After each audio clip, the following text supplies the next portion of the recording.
interest lies in the field of computational and geophysical fluid dynamics, monsoon dynamics, numerical weather, prediction, air pollution, modeling, remote sensing techniques, environmental, industrial mathematics, and modeling, cyber attack, and defense and cloud computing. He has brilliantly done more than 14 R&D projects sponsored by national and international agencies that include Naval Research Lab, Washington, D.C., USA Asian Development Bank, Manila World Bank, Office of Naval Research, Global London, ONRG, Third World Academy of Science, TWS, Italy. He has 110 research publications. He has guided 24 PhD, 1 DSc, and 27 MPhil students. He has been invited to talk on various research topics in several countries in USSR or USA. He is the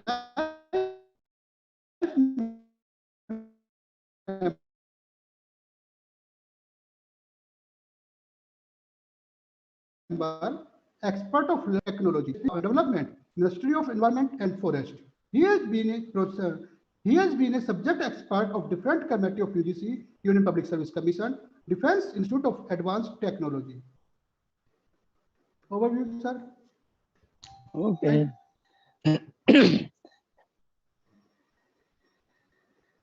Very good afternoon to one and all. Am I audible? Am I audible? Yes, sir. Yes, sir. Yes, sir. I'm really thankful to Dr. Bansal for highlighting my actual brief introduction in presence of you. But I am just a humble teacher, okay, who taught for about 52 years. Now, I wish to record a deep sense of appreciation for the administration and academic team of Shri Rawatpura Sarkar University, Raipur, Chhattisgarh, for having invited me as a speaker to share my feelings with the esteemed participants. Of the online, this last day of faculty development program on research methodology with scientific tools during March 1 to 5 to 2021. Actually, this is I'm most likely I'm the last speaker. Understand? My special thanks are also due to Professor Kapil Bansalji and Professor A.K. Malik for my induction into this program.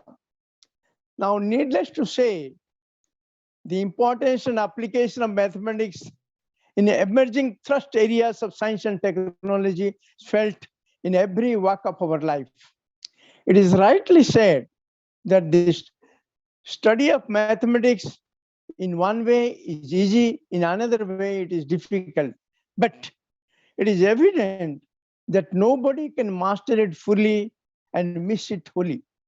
Because first, one more thing also, we can remember that sometimes when a student asks you, all of us, we work on science, technology, etc. But suppose a student stands up and asks you a question, sir or ma'am, science, what is the basic difference between science and technology?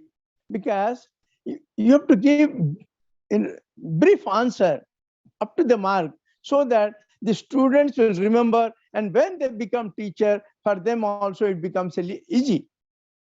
And science, because you can say so many things about science, so many things about technology. But the simple example I will give you, the basic difference between science and technology. Science refers to discovery, and technology refers to invention. If you give this small meaning or definition, then the students or the faculty member, you can never forget, and so that you can also teach to your students, so and your students will never forget that one. Because science refers to discovery and technology refers to refers to invention. Now, I have chosen really, dear esteemed members of the teaching faculty participating in the faculty development program, you must be experiencing unexpected questions, but mostly fundamentals and rudiments of mathematics. My sincere request to all of you not to avoid or not to bypass if a question comes to from our student side. In case you cannot answer the question on the spur of the moment, you can go to the library, you consult books, and then actually tell the students the right answer and the correct answer.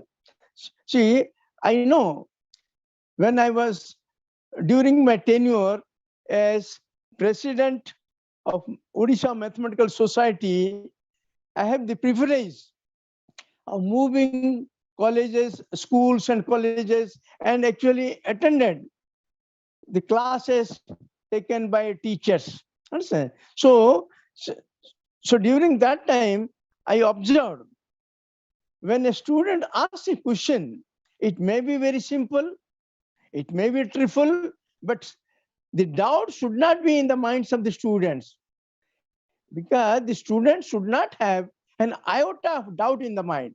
So it is better that he clears that one, because sometimes what happens, if it is a very trivial question, the student thinks that it is a very small, simple question, and my classmates may laugh at me, or the teacher may snub me, but there is nothing like that.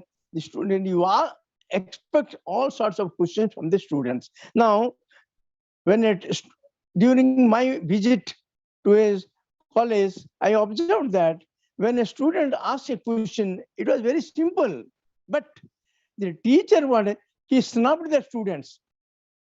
Once a teacher snubs the students, you remember,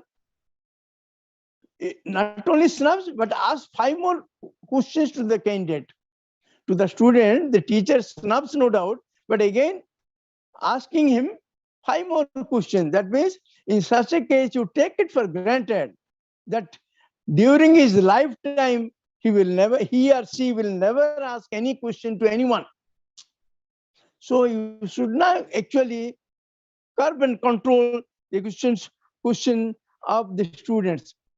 I may be allowed to cite a famous example given by Albert Einstein. At the end of his at the end of the lecture, he actually said, you take an hour lecture, 2 hours lecture, like that. After your lecture is over, if you do not get a single question, that means your lecture is useless, fruitless. So that therefore you always invite questions from the students, so that you understand. Because if students do not ask any question, that means 2 things are possible: either all the students understand everything, or students do not understand anything.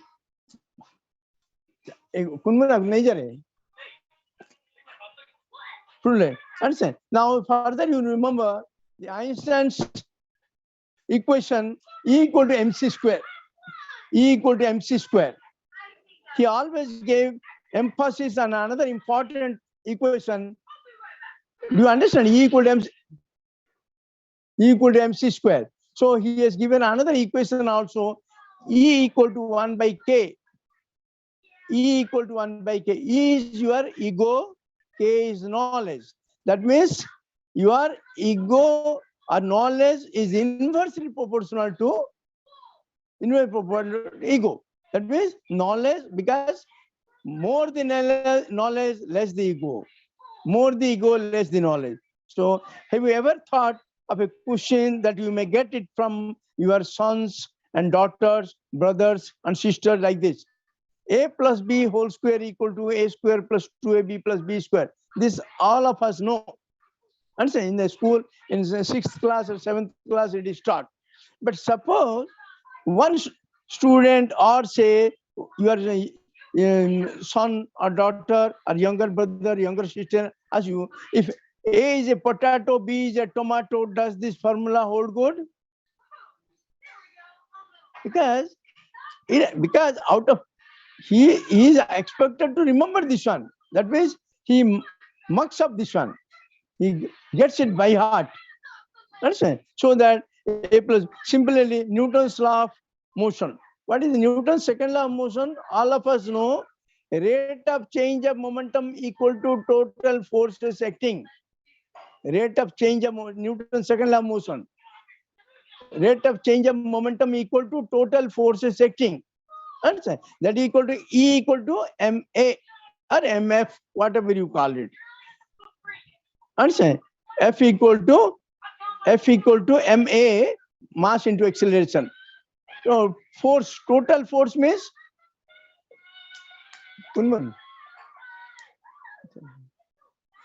so F equal to total forces.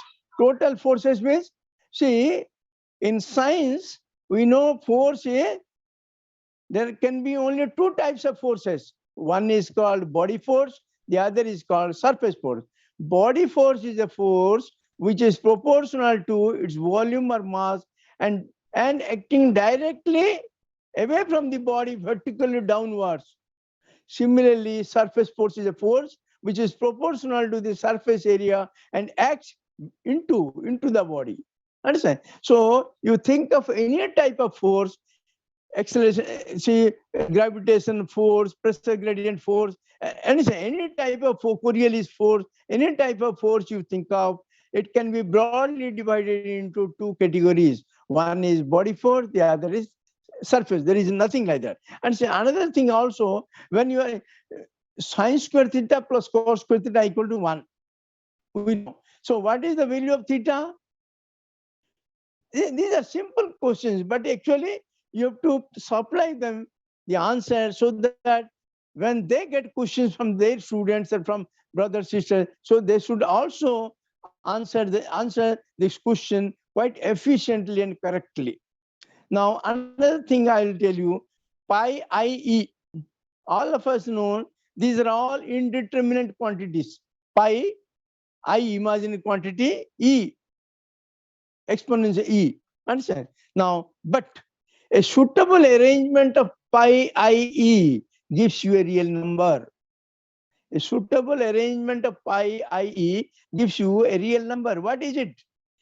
E to the power I pi. E to the power I pi. What is E to the power I pi? That is equal to cos pi plus I sin pi. Okay. Now cos pi equal to minus 1, sin pi equal to 0. So minus 1. So E to the power minus 1. Now again, you must be teaching algebra, you must be teaching analysis. But if a student asks you, what is the difference between algebra and analysis? Because you teach them algebra, you teach them analysis. But what is the difference? Because algebra is always considered the finite operations, whereas in analysis, infinite operations. Understand? Suppose you consider a series. Suppose you consider Taylor series expansion. Understand? It is up to infinite number of terms. But in algebra, we always take up to finite operations. Understand? So these are some of the examples I wanted to give you, so that when you get some questions from your student side, so that you give in such a manner that, because I've gone through recently NCERT conducted something, so they are actually science and technology, something like that. They are teaching science, it is science and technology. But I gave you, science is nothing but discovery, technology is nothing but invention. If you give this small and brief meaning or definition, the students will not actually forget this one. Understand? So another thing also I want to tell you, because this faculty development program is meant for research methodology. As all of you know, research methodology is one of the papers in both MPhil as well as PhD degree. So while doing MPhil program or PhD program, we have to have undergo this research methodology. Understand research method, how to write a good paper, how to do PhD work, and all these things. This is very essential. Now, actually, one of my teachers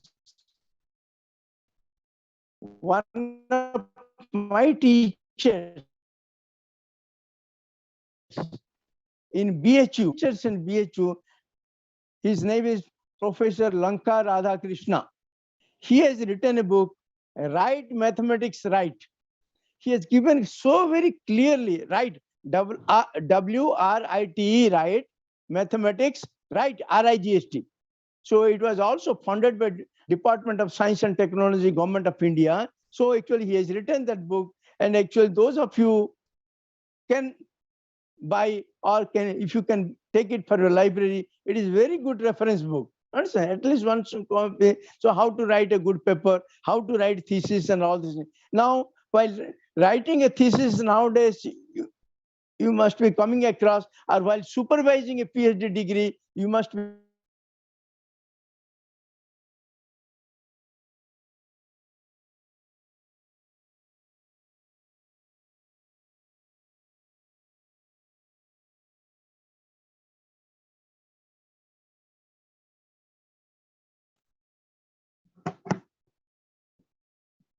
hello, am I audible?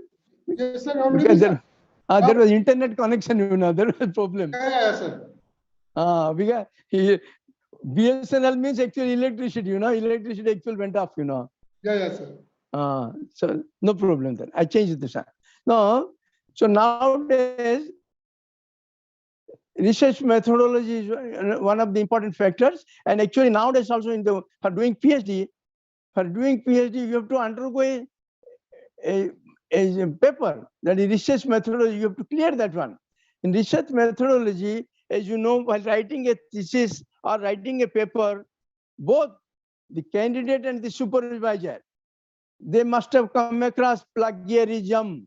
The word plagiarism, actually, this aspect must have been taught or spoken by my previous speakers. But actually, you take it this one, either it will be something overlapping, or it may be new one. Understand? So only brief, only salient features I will tell you. Now, what is plagiarism? Because you must have been told, but still I would like to make an emphasis here that an intellectual theft and a serious academic and scientific misconduct. It is an intellectual theft and a serious academic and scientific misconduct. Now, copying the published, suppose somebody has published some work, you copy it without mentioning his name or her name. This is misconduct. Suppose you have referred to somebody's work and just mention there that you have taken this work or this phrase or something like that from so and so. Understand? Nowadays, this is very important, because UGC and MHRD has also leveled some punishment for both the candidate and the supervisor. Now, nowadays there is cheating also. Nowadays, you must have seen while preparing a thesis, cut and paste, something cut and paste. Because you remember when in earlier days, when the cut paste was not available for us, and we did not have sophisticated computers with us, only a small faced machine was there. In the faced machine we were doing, and the computer card punching was there. So it was a notorious thing. It was only time consuming thing. Understand? So these are some of the things. Now this copy paste also, sometimes it is deliberate and intentional, or sometimes it is carelessness and unintentional. Understand? Now, why plagiarism is done? Lack of knowledge or doing job faster. Lack of knowledge. Because now in the university, while submitting a thesis, in some universities they up to 10% or 15% it is allowed. You have to give a certificate to that effect. while submitting a thesis, I think it is all over the country now. Understand? When you supervise this, because you should not think as a guide, it is the candidate's responsibility. No, it is joint responsibility. We cannot thrust anything on the student side and we say that actually it is student's concern, something like that. No, we can't say. We have to also undergo some sort of responsibility. Understand? Now, the copyright and plagiarism. What is the difference, copyright and plagiarism? The basic difference between the two, copyright is a legal issue and plagiarism is an ethical issue. These are some of the things actually, how to avoid plagiarism. Understand? There are so many means, because my predecessors must have told you due to, but you should give due credit to the author from where you have taken. Understand? It is necessary to document his name and paper title, etc. Understand? Keep track of every source and cite all your sources at the end of the work. You take all the sources where you have taken. See, nowadays, if you remember, suppose somebody has done research in taking rice. So in some other university, just rice is replaced by wheat. See, such thing is also going on. Suppose a candidate has done PhD by taking rice. I'm talking about the biology. So he has taken only this rice. So somebody has done same thing, same answers and like that. Rice is replaced by wheat. This is very grave. This should not be done like that, because once you are caught, you may lose your job also, and the candidate will be debarred from submitting the thesis lifetime. Understand? So this is an ethical issue. Now, what is action? Now the MHRD and UGC and approved stipulated regulations prescribing 4 levels of punishment. 4 levels. First, 0 level. Plagiarism up to 10%. There is no problem. Up to 10%, a university or everything mark. Understand? Actually, it's not considered as a grave mistake. Understand? Now, level 1, plagiarism between 10% to 40%. That would mean the researchers will have to submit a revised research book. Suppose a student has submitted a PhD thesis and the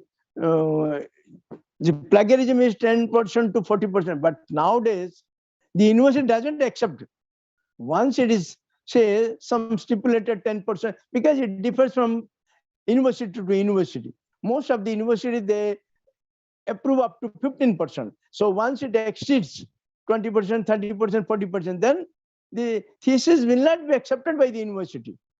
Understand? These are some of the points. Now, this is for the students, and for the teachers having plagiarism about 40% shall be asked to withdraw the nomination. Suppose a teacher has submitted a paper for some journal. Once it is actually, the plagiarism is about 30% or something like that, the researcher or the teacher will be asked to withdraw his manuscript paper. And it's a level 2. Plagiarism between more than 40%. It is more than 40% means students shall not be allowed to submit the thesis and shall be advised from the submitting a revised chapter after 1 year. Because once it is more than 40%, then the university may ask to revise this one and to submit the thesis after 1 year. Understand? Now for teachers, what is the punishment if it is more than 40%? We will not be allowed to, because the teacher will be given stricture. Understand? That actually he cannot guide for 1 year or 2 years. It depends upon the university only. So these are some of the, he cannot guide master degree, MPhil degree, PhD degree. Sometimes if the university is very strong enough, then they may stop the annual increment for their teacher. This is also one of the things. The last thing I would like to tell you, that is plagiarism over 60%, means almost 50, more than 50%. Then a student's registration for a program will be cancelled. Once it is cancelled by university, as you know, it is circulated all over the country, so that this candidate cannot submit the same thesis, understand, elsewhere. This is the stringent punishment levied by the MHRD and UGC on the student. But for the teachers, what happens? For repeated plagiarism more than 60% or more than 50%, a faculty will be suspended. Even some university may dismiss the teacher. See, UGC and MHRD have levied certain punishments. Understand? That is why MHRD and UGC have been instructed to use only software, TURNIT, turn it in, TURN, turn ITIN, turn, because so that when this software is available, you can also check whether your manuscript or thesis, whether actually it exceeds how much percent, 10%, 20%, 30%, depending upon this one, you can submit this one. Understand? These are some of the things actually you must have been told exhaustively, clearly, categorically by previous speakers, because lot of work in research methodology and actually plagiarism and all these things. Now, my concern is I have been invited only to have the how to write a project. See, remember one thing. Now, for getting a promotion, you might have 200 publications. You might have conducted so many this faculty development program, research refresher course, and all so you must have visited so many countries as a guest speaker. But nowadays, even for getting a promotion to become a professor, it is strictly mentioned you should have a sponsored project. You should have a sponsored project funded by either all government funding agencies. Government funding agencies are Department of Science and Technology, Government of India, then CSI, Council of Scientific Industrial Research, MHRD, and then National Board of Higher Mathematics, that is comes under Department of Atomic Energy. A unit of Department of Atomic Energy is NBHM, National Board of Higher Mathematics. And our UGC is there. UGC also funds. Understand? So many funding, even Department of Environment. Department of Environment, if it is related to environmental work or something like that, actually they also support something. But actually, UGC funds to certain limit. Similarly, CSIR also.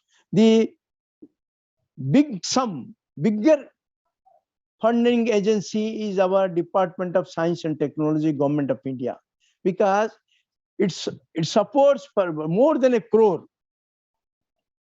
Department of Science and Technology supports a project for more than 1 crore. So no other funding agency in our country which supports more than 1 crore. It supports 3 crores, 4 crores like that. Understand? So that is why we'll talk about Ministry of Science and Technology, Government of India, Department of Science and Technology comes under Ministry of Science and Technology. Understand? So I have certain salient points for discussion. See, CSIR also shortly somewhere here and there will be difference. Similarly, UG is also once you discuss the salient points of one of the funding agency, the remaining funding agencies, one way or the other, almost the same. No, so nowadays you see, for those who have not done PhD work, for them, minor project is also there. Minor project relating to your center, because there are four regional centers, regional offices of UGC. Understand? UGC also very generous in funding, so that, because as an expert, I have gone many times to UGC for supporting the research projects. But actually, I'll just make a mention here. If you ask money, given money, I will purchase books. Then actually, no funding agents will give you. Remember that, because sometimes the applications come that actually they mention, given a suitable grant, I will start working. No, because what you have done already, once you have done already, and what is your aim, and what will be your expectation from that project, these things should be clearly spelled. Otherwise, no funding agency will give you. Now, suppose you go outside the country, Third World Academy of Sciences, TWAS, Third World Academy of Sciences, also supports for mathematics. Understand? So, there if you make an application, you will get a big sum. Third World Academy, twice. Third World Academy, there is a Trieste, Italy. Understand? There. And another thing, because if it's related to environment and something like that, an applied one, then Naval Research Laboratory is also there. Understand? So many funding, even NSF, any pure mathematics, applied mathematics, that you can, National Science Foundation, NSF, that in US, they also fund very generously, because sometimes if you get some funding from NSF, they also invite you. They also invite you to US, to some university where you should have a counterpart there, so that you can visit for about 2 months, 3 months, and actually you can discuss and actually do some work, research work, and come back. So these facilities are also there. Understand? So funding is, because I tell you, in our country, there is no dearth of money. If you write a very good project, understand, and what is introduction and all these things, then actually if it is appealing, but don't write simply, given a project, I will do something, means actually no funding agency will give you money. What you have done already, what is your visualization, what is your vision? That means I'm working this way and I am expecting the outcome to be like this. Then only the funding agency, the expert, because in DST what happens, you have to go and present.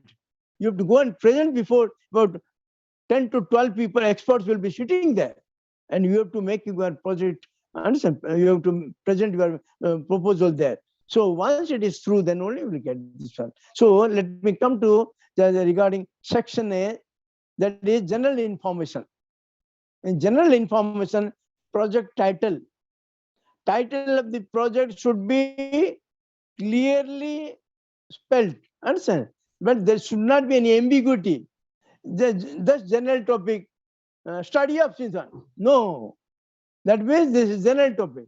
The study of something, understand? No, you have to spell clearly from the title itself something the experts can understand, that actually you have coined the wordings nicely with some understanding, with some vision in the mind. And now project title, then sub area, whether it comes under which area. Suppose it is mathematics or physics and sub area, you can say analysis, algebra, and fluid mechanics, computation, something like that. The sub area also you have to speak very nicely. Then duration in months, because it is not in years, but you have to spell in months. So normally DST approves for 36 months. DST, even UGC, CSIR, all these funding agencies, they approve for 36 months, 3 years. Now, once your project is rightly proceeding and you could not finish, in such a case, they extend for 1 year, but without additional financial assistance. Suppose they gave you some money, suppose you could not complete your project well in time, then you make a request just before 6 months before the completion due date, so that the experts again may consider to extend this one for about 6 months or 1 year without any additional grant to that project. Understand? This is like that. Now, duration, total cost, how much cost? Now, one technical thing I would like to make a mention here, if your project is up to 19 lakhs, it will go to some expert committee or in the DST. Or suppose it exceeds 20 lakhs, remember, so it will go to a bigger bigger committee, there you have to, because people are getting crores means you remember, you just understand how the bigger expert committee will be there. But up to 19 lakhs. So the moment it touches 20 lakhs, the moment it touches 20 lakhs, it is referred to some bigger committee, expert committee. But remember, whether it is below 20 or above 20, you have to proceed there, because there is no problem. DST is giving all airfare to all the investigators. Suppose you have submitted a proposal, remember, and if it is some meaning in it, then definitely DST will invite you to Delhi and make your presentation of proposal, and you will be paid airfare both ways. Understand? There is no problem, because there is no dearth of funds in DST, but only there is dearth is in actually motivated, dedicated people. Otherwise, money is not the debt. Anyway, I also assure, because if some of you are interested, and if you think that I can help you something, I can definitely help you how to write a project and all these things. I will help you, because I have operated 14 sponsored project. Out of 14, actually 8 government of India and 6 foreign funded projects. Understand? US and Italy, Asian Development Bank, Manila, and all these things. So in case you have some vision, you want to do something, definitely, see, it is immaterial. My specialization, nothing like that. But actually, I can guide you how the project is written. Understand? How to write a project. If there are some slide changes or something like that, I can also advise you, make necessary changes. It may be any topic, algebra, analysis, and statistics, anything like that, so that I can give you some input, what I know. Because what I know is not 100% correct. Because nowadays things are changing very fast. Things are changing very fast. Because I was an expert in DS and all these things about 20 years back. But within this 20 years, a lot of changes took place. So now also, during our time, we used to submit hard copies, but now only online. You have to submit a proposal online only. Understand? So that you just take down the side headings and actually prepare yourself and sit with the computer directly what you've written. Simply go on writing, typing this one and submit. It should be submitted through your head of the department or through the university or institution, because it must have some signature of the registrar or vice chancellor. Understand? Or in case of a college, it must be principal. Understand? There is no problem. I can help you. Now, project category. Your project proposal falls into which category? Is it basic research, applied research, technology development, or any other? Anything like that. Basic research, applied research, technology development. Understand? Technology development, normally engineering students and all these things from IIT, NIT, they submit like that, engineering background student. Understand? And any other project, because your proposal falls in which category, so that they will fix one subject experts. I will come later on how to fix the subject expert also. I will give you some hints. Now, principal investigator, the person who is in charge of this proposal is known as principal investigator. And principal investigator, that way your designation, your department, institute, and actually address, full address, telephone name, email, fax, etc. you have to give. Your institutional address. Understand? Now, suppose then actually your date of birth, sex, male or female,